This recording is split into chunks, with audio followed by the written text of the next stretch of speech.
शिवसेना नेते संजय गायकवाड यांनी शिवाजी कोण होता या पुस्तकाचे प्रकाशक प्रशांत आंबी यांना काही दिवसांपूर्वी धमकी दिली होती। या प्रकरणात एक नवी माहिती समोर आली। आमदार संजय गायकवाड यांच्या चौकशीसाठी परवानगी मिळाली अशी मागणी राजारामपुरी पोलिसांनी कोल्हापूर जिल्हा न्यायालयात केली होती।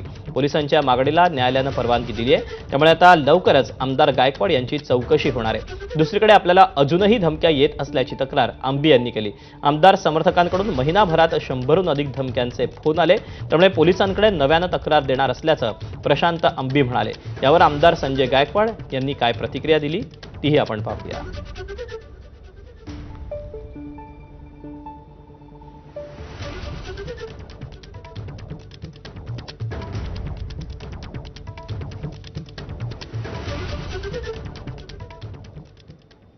वळूया पुढच्या बातमीकडे। छत्रपती संभाजीनगरमध्ये शिवसेना नेते संजय शिरसाट आणि अब्दुल सत्तार यांच्यातला सुप्त संघर्ष